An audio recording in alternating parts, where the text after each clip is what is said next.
He's the real-life Iron Man, the guy who wants to put a chip in your brain and send people to Mars.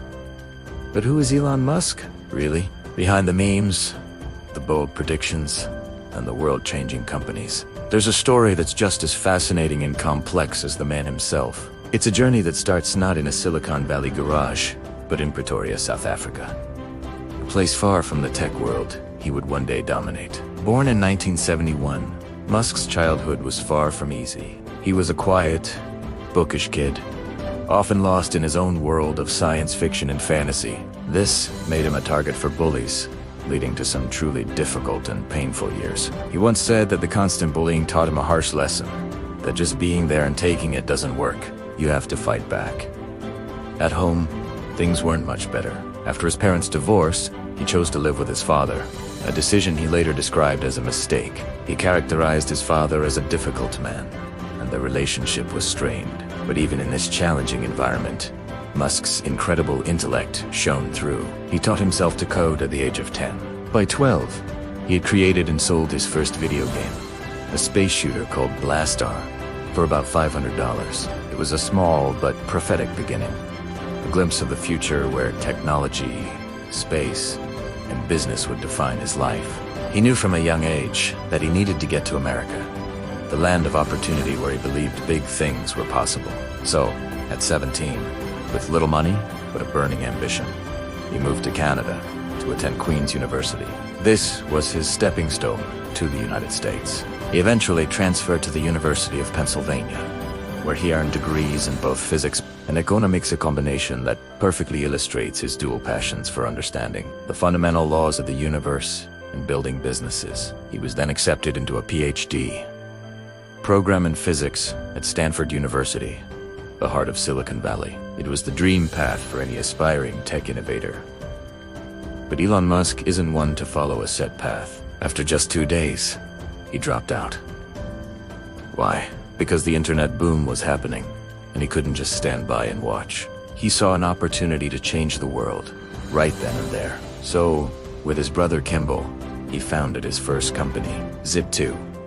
It was basically an online city guide for newspapers, like a primitive version of Google Maps and Yelp combined. They started with almost nothing, sleeping in their office, showering at the local YMCA, and living off cheap food. Their hard work paid off. In 1999, Compaq bought Zip for over $300 million. At 28, Elon Musk was a millionaire. But he didn't just cash out and retire to a private island. He took his millions and bet it all on his next big idea, an online financial services company called X.com. This was a bold move. In the late 90s, people were still very skeptical about putting their financial information online. X.com eventually merged with a competing company called Confinity, which had a little money transfer service called PayPal. After some internal power struggles, Musk was ousted as CEO, but he remained the largest shareholder. When eBay bought PayPal for $1.5 billion in 2002, Musk walked away with over $180 million. Now, he had serious capital. What would he do with it? Most people would play it safe, but Elon Musk isn't most people. He took his fortune and split it between 3 of the riskiest ventures imaginable: space exploration, electric cars, and solar energy. This was the moment that truly defined him. He founded SpaceX in 2002 with the audacious goal of making humanity a multiplanetary species. His reasoning was simple but profound.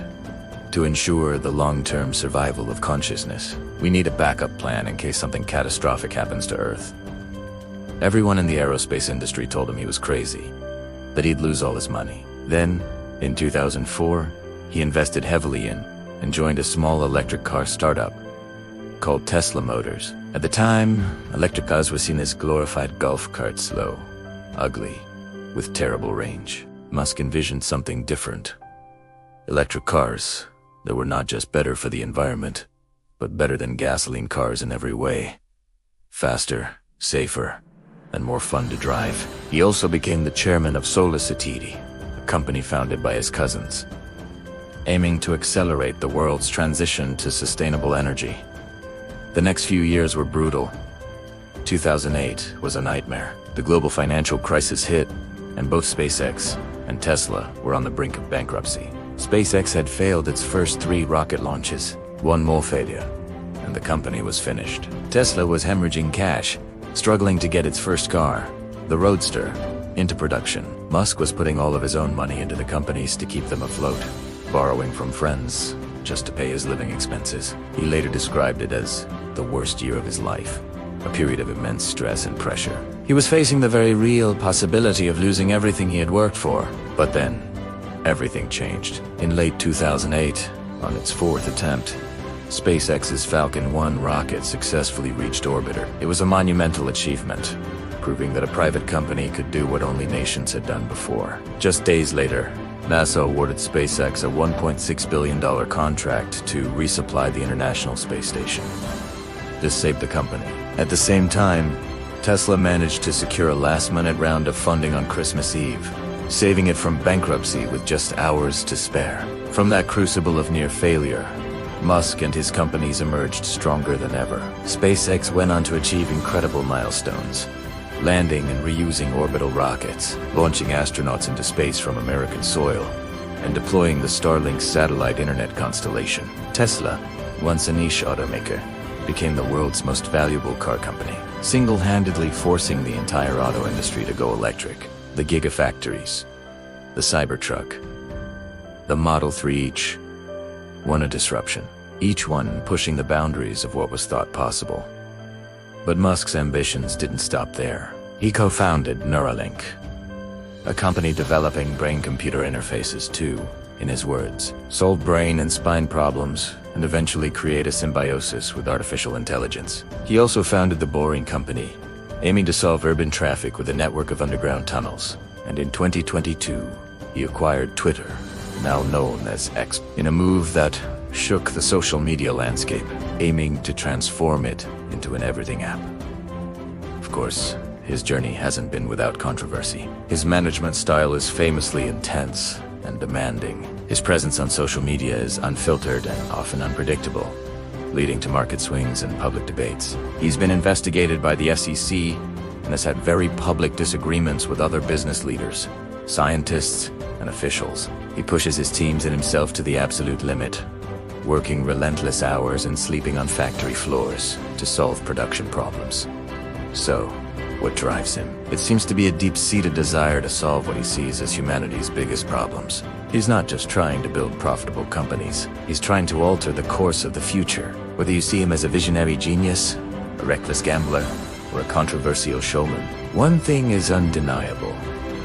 Elon Musk's story is a testament to the power of relentless ambition, incredible resilience, and a vision that literally reaches for the stars. From a bullied kid in South Africa to the person shaping our world and our future in space, his journey is far from over, and you can bet the next chapter will be even more interesting than the last.